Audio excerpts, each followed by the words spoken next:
dust. Too much dust. I'm going back to camp. I guess that T7 stirs up a lot more dust than my DR-Z4S. 994 miles on this DR-Z4S. It is just about time for a 1,000-mile review. I have had the bike about 5 to 6 weeks, something like that. I can't remember the exact date that I bought it. It was towards the latter part of May. It might have been just before Memorial Day weekend. So far, I absolutely love it.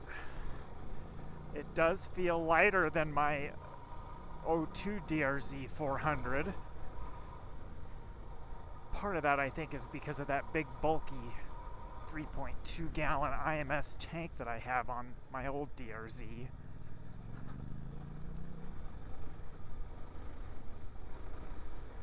998 miles, and what it might as well start my chat about the 1,000-mile review. It's really hard to find a whole lot to say about negative things about the DR-Z4S. I've had it about 5 weeks, 6 weeks now, maybe 6. A couple of things I don't like is it's somewhat difficult to get access to the air filter compared to the old DR-Z. It requires tools to remove 3 different bolts and 1 screw. Let's see, which way do we go? We go straight. Middle road. I probably rode this route 20 times or more in the last 10 years.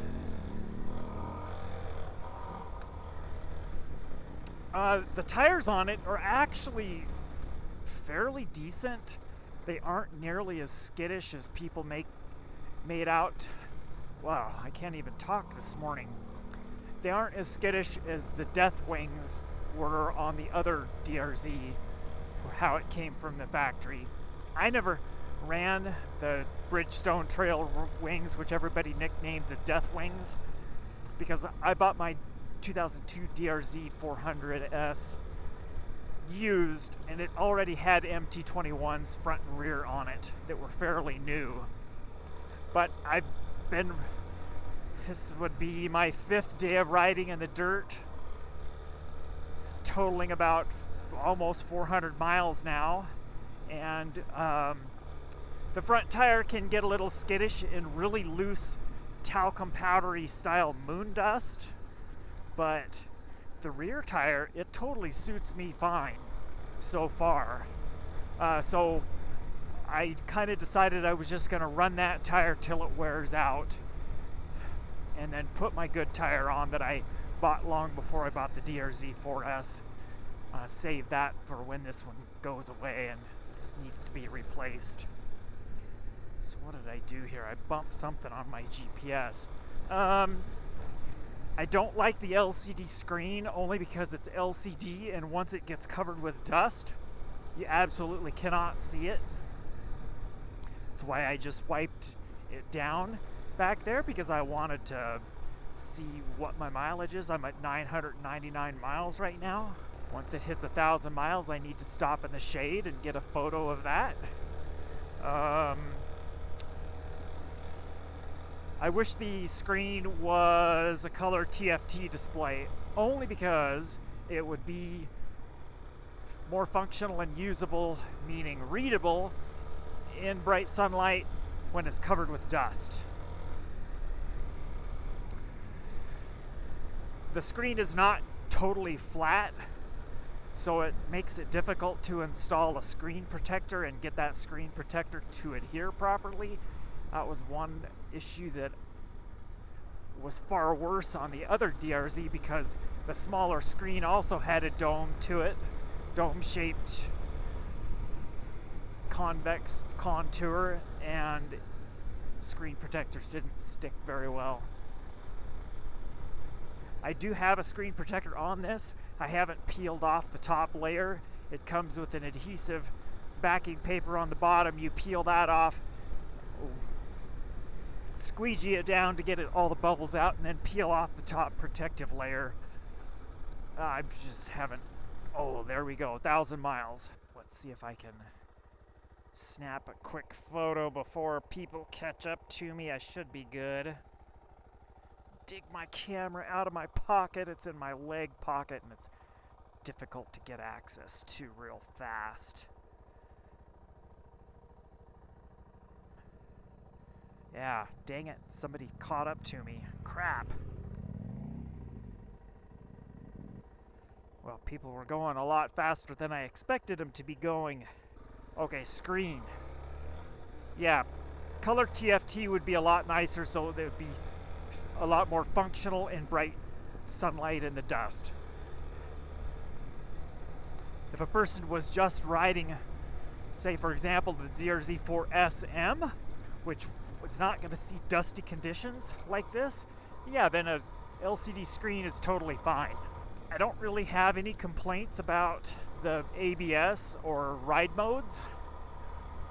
For the most part, I have not been turning off ride mode or ABS in the dirt, simply because it's just not glued into my brain yet, programmed into my brain to turn it off when I hit the dirt.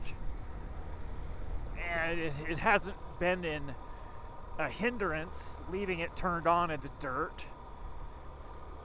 It could be, but I'm just riding Forest Service roads. Ride modes are actually pretty impressive. I have only had it in ride mode A twice during this time that I've had it in the dirt, and I need to finish one of my videos on that. I have one video up where I did ride mode C on a given section of road and terrain. It was an old fire break, and then the next day, which would have been 2 weekends ago, I did both of these videos 2 weekends ago. So the next day I did the same route in ride mode A and talked about it a lot, and then rambled about a whole bunch of other stuff. Other sort of unfavorable aspects of this, it's basically a minor issue, but it was very difficult to install my Cycra Ultra Pro CRM, whatever they are called, handguards, because the bars are threaded in the end and they had bar weights on them. I believe the bolts were 10 or 12 millimeter. I didn't know that a threaded insert of that nature existed until after the fact that I modified the handlebars. So what people in a Facebook group did, or at least a couple people, is they found some threaded inserts that adapt the 12 millimeter down to, I think, an 8 millimeter, or maybe it's a 10, whatever size the majority of handguards come with. Handguards typically come with a bolt and this little expanding insert that has two pieces to it, and when you thread the bolt into it, they squish together and one leg of it expands and creates friction to prevent the bar, the handguard, from rotating forward and back.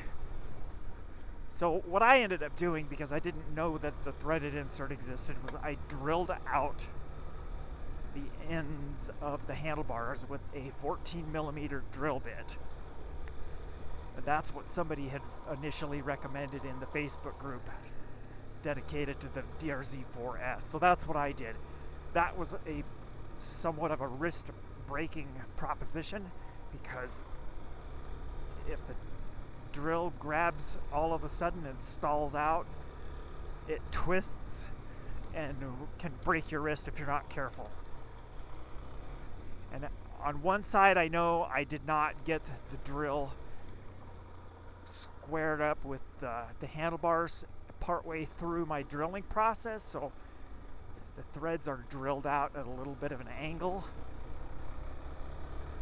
I I may replace the bars. I haven't decided yet, because I think that my first ride, when I crashed into a log, I'll have a link to that video down in the description below. I think that I may have bent the bars when I impacted the ground. This side seems to be a little bit off. I think it's pushed towards me just ever so slightly. What else? I don't really know what else to talk about on my 1,000-mile review. Traction control, I've just been running it in gravel mode so far, which works well for the type of riding I'm doing. This type of stuff is where the front tire can show its limitations. It is very dusty, there's ruts, there's 2 inches of moon dust dirt, like right here.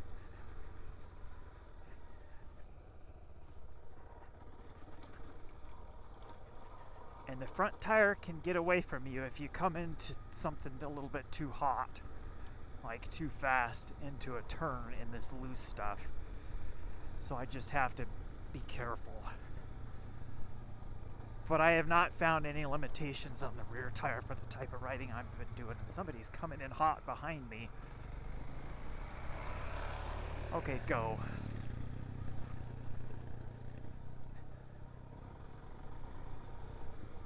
And I thought I was riding fast. Yes, and here's another section of really loose stuff. In fact, right there, the front tire kind of got skittish on me.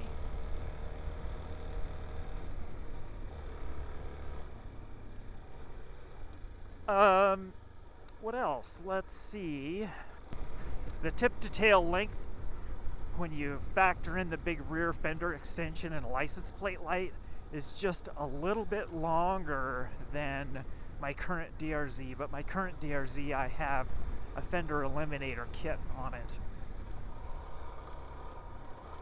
So the reason I know it's a little bit longer is because the way I load this in the trailer, I have my wheel chock in a very fixed, bolted down position in the trailer, and the ramp door comes a lot closer to hitting the tail of this bike than it does my DR-Z or my KTM.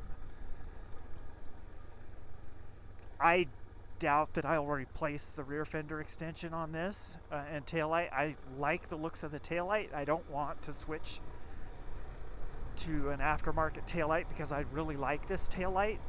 And the rear fender extension on this bike compared to the old DR-Z, it doesn't look as ugly and bulky. See, the other DR-Z, the taillight was mounted onto the fender extension, and the taillight kind of hung out past the rear fender, if I recall correctly. On this, it hung out beyond, it was bolted to the rear fender extension, and it hung out past the main rear fender. On this bike, the taillight is tucked up under the main rear fender, and then everything else is attached to the rear fender extension. I think that the black piece is where the tail light is mounted to, but it's tucked up underneath the gray fender, or on a yellow bike it would be the yellow main rear fender. People have already hacked up the rear fender and trimmed it off below the license plate. I'm not really into hacking up body pieces like that. I have already removed the little license plate mounting bracket, which attaches to the rear fender extension and also has these big red reflectors on it.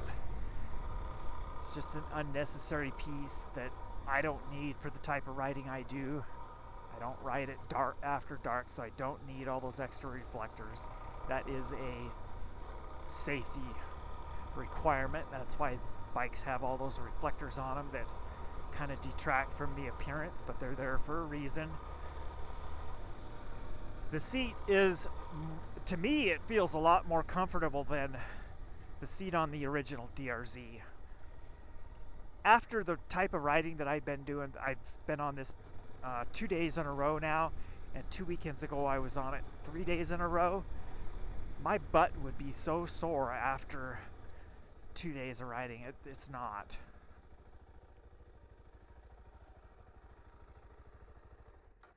Those guys got ahead of me, the two of them. One of them on a Norden. I had to stop and get a photo of 1,000 miles. 1,005 miles. Somebody just pulled up behind me. I'm like, I'm not gonna eat their dust too. Let's get out of here. I will eventually replace the rear tire, and when I do that, I will put in a heavy-duty tube. Rim locks, I don't know. I've kind of got mixed feelings about those.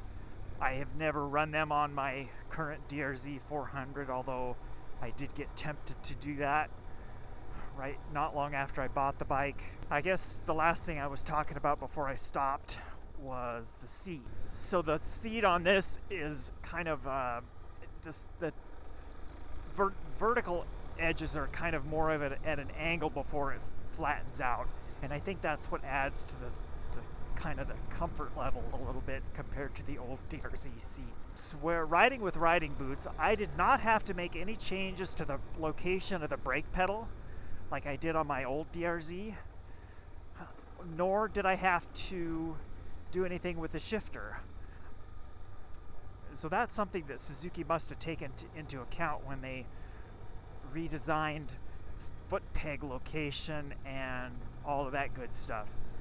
So the foot pegs on this bike are wider than they were on the OG DR-Z. On the old DR-Z, you pretty much, if you went with wider foot pegs, it was a must do to upgrade to a longer shift lever, at least for most people, because otherwise the gap between the wide foot peg and the tip of the shifter was such that it was difficult to get your riding boot down under the lever to shift, to upshift. On this bike, it is completely natural. That amount of space there, no issues whatsoever. Yeah, so the shifting position is perfectly fine with the stock shift lever. Years ago, somebody, or the various companies that used to make the extended length shift lever, they stopped making them. I think there's one company that still makes it, and they're a company that I just recently discovered after asking somebody about who makes them. I think the shift lever that I installed on my old DR-Z was from MSR or Moose, one of those two. And I still remember the part number. It was an SU13L, and the L represented the longer length shift lever.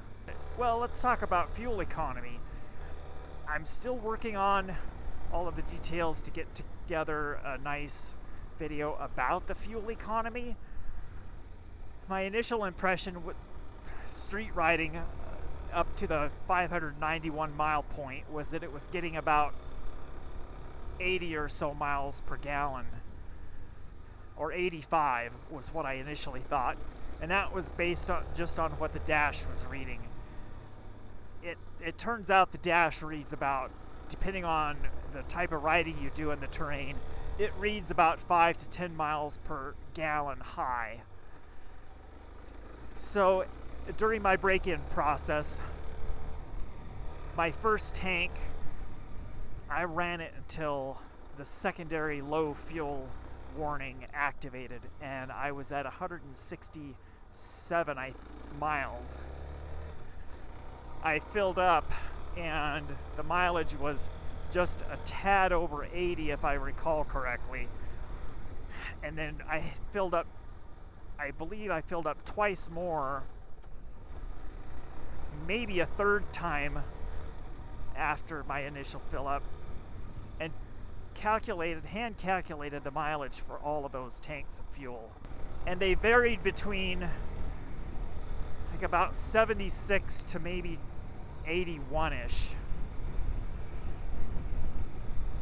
Now, riding in the dirt, the fuel economy is not quite as good, and I haven't been able to consistently track my fuel mileage because some of the times I fill up once was at a somewhat inaccurate fuel pump that is old school 1970s technology analog, and the control system in the store had a different reading than the pump did, and it didn't have nearly the high resolution that your new current fuel pumps have. So it was just gallons down to the 10th, I think. But it still gets amazing fuel economy. I'm getting 60 plus doing this type of off-road highway or off highway riding. Oh, bonk! Rock bouncing off the skid plate. I do like that the bike has all LED headlights, or actually all lighting is LED. Wow, I really botched that turn. Tail light, headlight, turn signals all the way around are all LED. Less power draw, so you have more energy available from the stator to power other accessories like GPS, grip heaters, things like that. You can see here that I have the Suzuki 12-volt accessory port. I actually wish that that unit was sold as a USB charging port rather than a 12-volt port.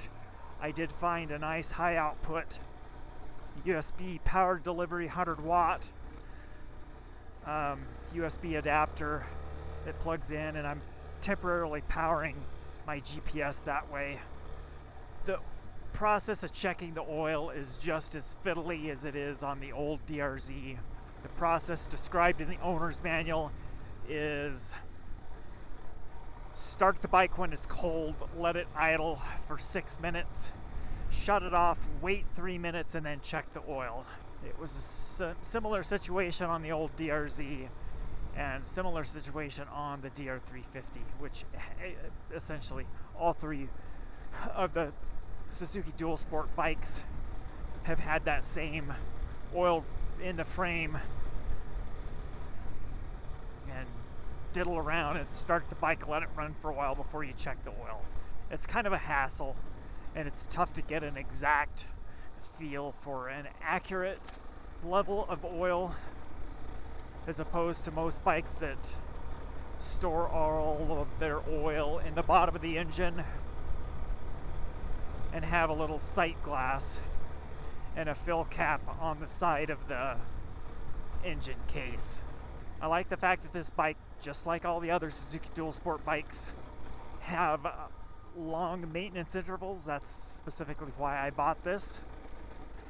I didn't necessarily buy it as a replacement to my current DR-Z. At some point I might sell the other bike though, the other DR-Z. I don't really like the black rims because they show scuffs and scratches more readily than just standard bare aluminum. I kind of like the black rims on my KTM. They are actually a matte finish, where the black finish on these DR-Zs is a gloss finish. The matte finish looks a little classier. I did not like the 43 tooth front sprocket. I'll have a few videos coming out where I discuss that along with other things. I just found myself shifting between second and third on various terrain a lot. Eventually, it didn't take me long to figure out, okay, well, third gear's not going to work at this speed of riding, because it then became too high of a gear, so I just would leave it in second. And then I found the same thing happening with going between third and fourth. So same thing, eventually I just, well, this isn't going to work, so I'm just going to leave it in third. I figured out that, or I encountered that scenario my very first dirt ride 2 weekends ago. So on the second and well, partway through the first day, and then my second and third day, I was like, okay, I just need to adapt and leave it in the lower gear. So I had planned on ordering a 44 tooth rear sprocket, and then I actually found one in my garage, brand new in the package still. I apparently forgot that I had that the last time I put new chain and sprockets on my old DR-Z. So, old DR-Z rear sprocket fits the new DR-Z. 1,022 miles. Yeah, that's a rowdy T7 in front of me. I wish I could ride that good.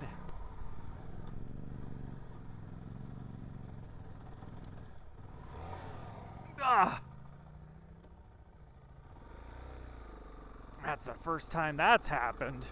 I totally missed first gear. The stock mirrors that the DR-Z came with are actually pretty nice. They're a little bit more compact than the big ungangly square mirrors that have been on Suzuki dual sport bikes dating back to the 90s when the DR-250 and 350 first came out. They used that same big square mirror on the DR-Z400 and 400 SM. I don't know, maybe the SM had a different mirror, I can't remember. You know, I think I've just about run out of things to talk about. Well, one more thing that just came to mind. I ride my bikes pretty aggressively at times through terrain like this, where I will stand up a lot. And one of the things that is common to happen on the DR-Z400, holy smokes, this is loose, is when you're riding standing up and in some aggressive terrain and manipulating the bike to and fro, it's very possible to bump the side stand with the heel of your left foot and engage the side stand safety cutoff switch and kill the engine. That has happened to me a bunch of times over the last 10 years where I'm riding along and it happens just briefly enough to where the bike just falters momentarily. And I didn't know what it was until about a year ago. I think somebody then that I met a few years ago told me that that's what was happening to them, and then it dawned on me. It's like, oh, I've had my bike falter, and it only does it when I'm standing up. Well, one of the long time modifications that people would do to the DR-Z is disable the clutch safety switch, which was easy to do because it's a plug and play unit, and also disable the side stand safety switch. Well, as far as I know, the side stand safety switch mod, people would do it by simply removing the switch, soldering or somehow crimping the two wires together. And I'm not really into hacking up factory wiring, which is why I never messed with the side stand safety switch disable. Well, on the DR-Z4S, wow, this is loose compared to 2 days ago. The side stand is shaped differently.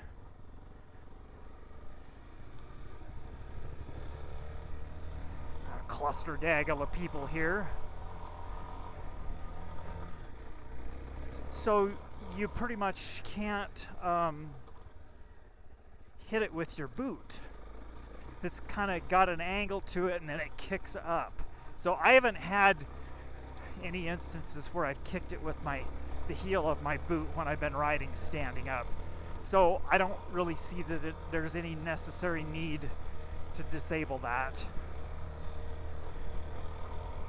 I'm really surprised that this route is labeled as an easier or more intermediate route, and it goes through this rugged terrain.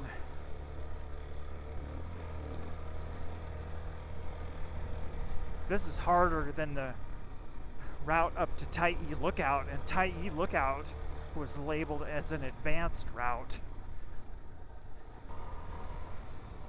So I haven't finished my videos talking about various ride modes and fueling.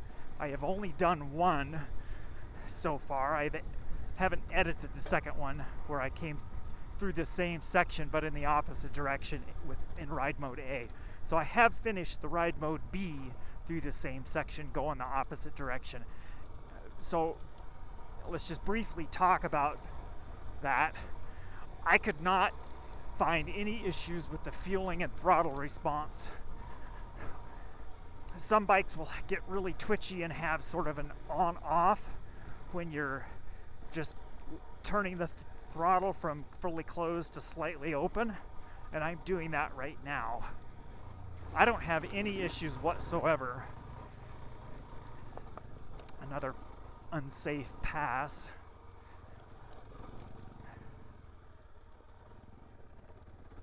And here I'm in second gear, practically stalling the bike. Yeah, second gear. It is totally fine.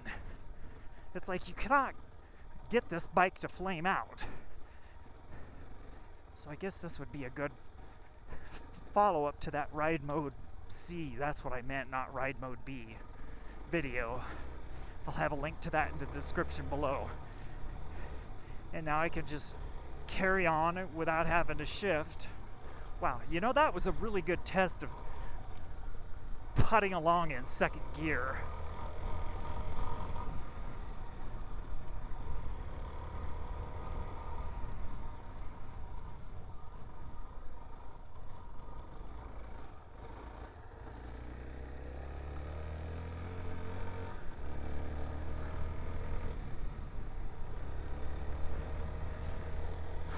You know, that I think pretty much wraps up my 1,000-mile review that it's taken me a better part of 25 miles to talk about. So like, comment down below, post any questions you have, share this video to any friends or people you know that might be curious about the DR-Z4S.